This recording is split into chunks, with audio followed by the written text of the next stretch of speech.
శ్రీ రుద్రసహిత నవగ్రహ పూర్వక సౌర పంచాయతన యాగంలో భాగంగా జగత్తు తల్లిదండ్రులు అయినటువంటి స్వామివారికి అమ్మవారి యొక్క కళ్యాణ మహోత్సవ సమయమునందు ఇరువురికి కూడా నమస్కరిస్తూ నూతన వస్త్రములు సమర్పించబడినది. హర నమ పార్వతీపతయే హర హర మహాదేవ హర.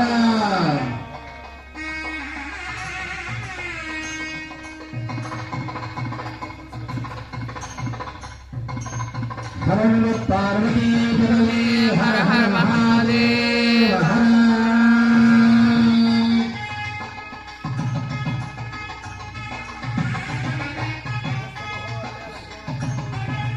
సుముహూర్తకాలే లగ్నాష్టకాం పఠిత్వా ఓం తదేవ లగ్నం సుదినం తదేవ తారామం చంద్రబలం తదైవ యజ్ఞే అయం సుముహూర్తే సావధాన శ్రీ లక్ష్మీనారాయణ సావధాన.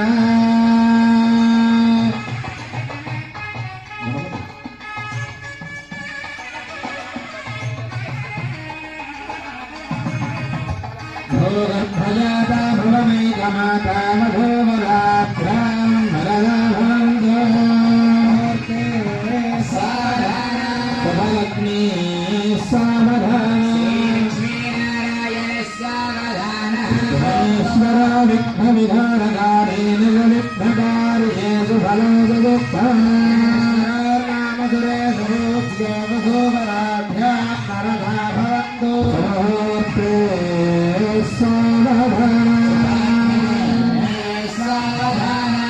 లక్ష్మీనారాయణ సావధాన. హే మహాభగవతి భాగీరథే భారతే భోగేశం భోనందనం భగవతి బుద్ధావతారో బుధా భాగ్యం భాగమభాస్వరం వధరిధం బంధో నభర్యత్రదం బ్రహ్మాండం బలినందనం బలిర్వక్తరుపం సువాన్ మంగళం.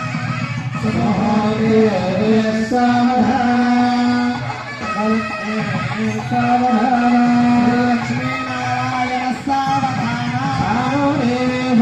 సర్వలక్షణో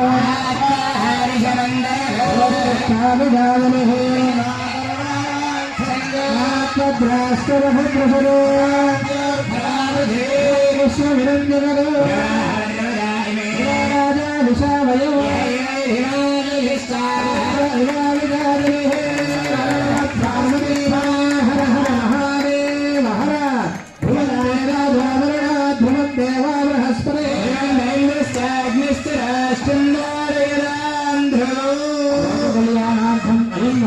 శుభముహూర్తస్తు. శుభముహూర్తకాలే సూర్యాదినవానాం గ్రహాణాం అత్యంత ఆనుకూలతా ఫలసిద్ధిరస్తు.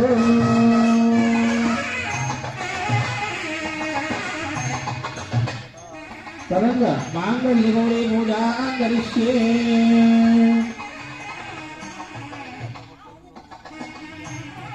స్వామివారి కళ్యాణ మహోత్సవంలో ముందుగా గణపతి పూజ చేసుకున్నారు. ఆ తర్వాత పుణ్యాహవచన కార్యక్రమం చేసుకున్నాం. ఆ తర్వాత ఇది రక్షాగంధన పూజ, అలాగే యజ్ఞోపవేత ధారణ పూజ. ఈ క్రతువులన్నీ కూడా వరుసగా కళ్యాణంలో ఎలాగైతే చెప్పుబడతాయో అవన్నీ కూడా చెప్పుకుంటూ వచ్చాం. అయితే సుముహూర్తం అయింది స్వామివారికి అమ్మవారికి. ఇప్పుడు సూత్రధారణకి ఏర్పాటు చేస్తున్నాం. సూత్ర మాంగళ్య గౌరీ దేవత అంటారు. అంటే గౌరీ ప్రతి ఆడవారు కూడా వివాహం అయినటువంటి సమయంలో గౌరీ అమ్మవారికి అర్చన చేస్తాం మనం.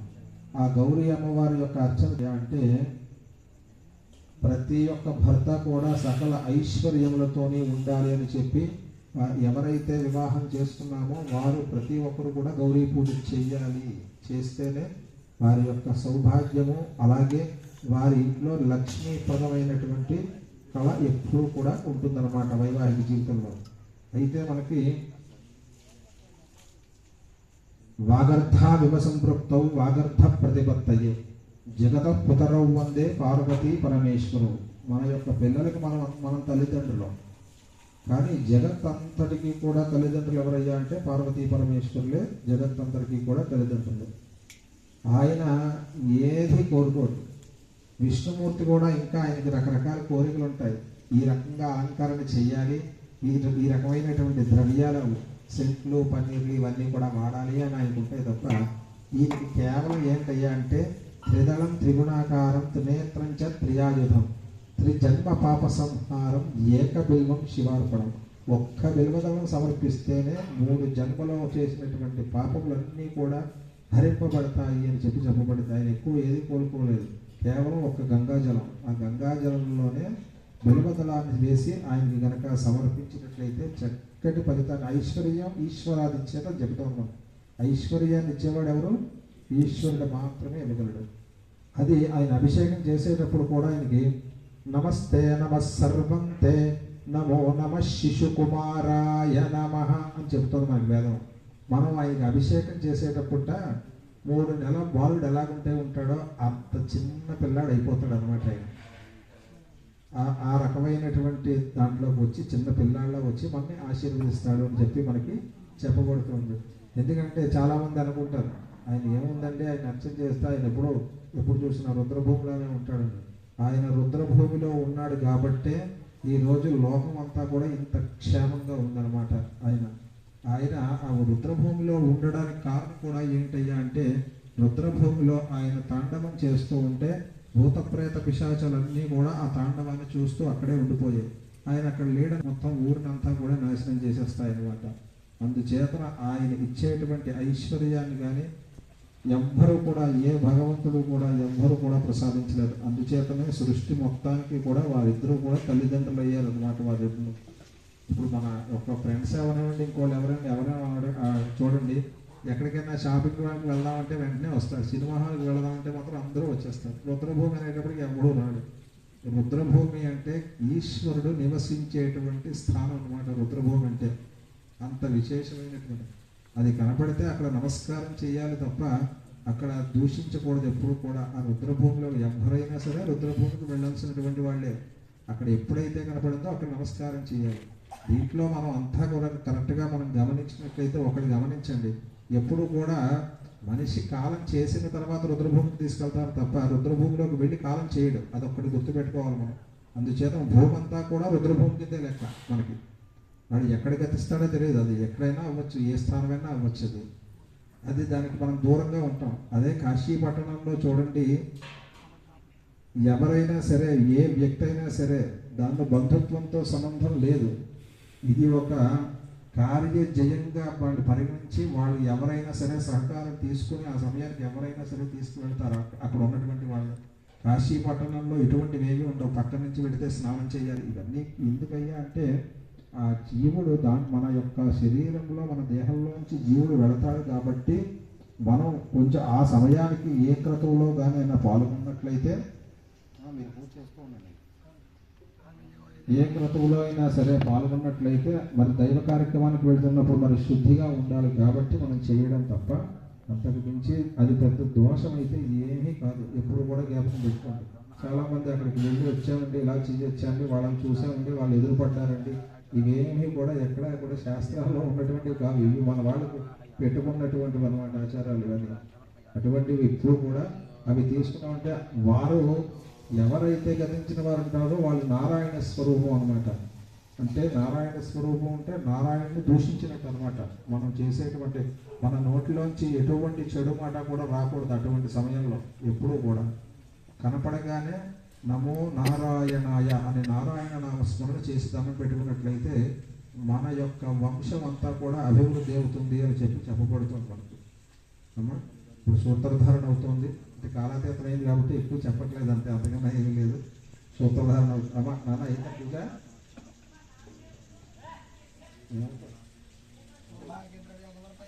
ఓం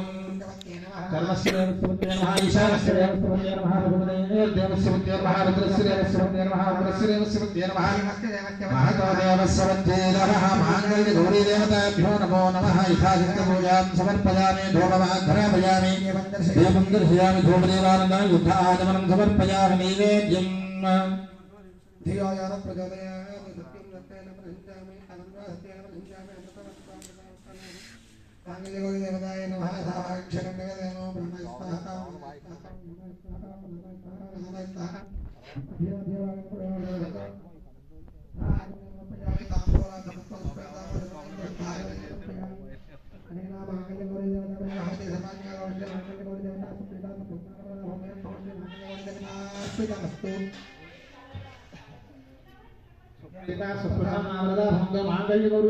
पूजा प्रसाद ललाटं धारयामि।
सत्यभामिने आवस्पत् सत्यमाहरन् यशोजा भेदाम समृद्धदा पशवो भेदाम समृद्धदा यज्ञो भेदाम समृद्धदा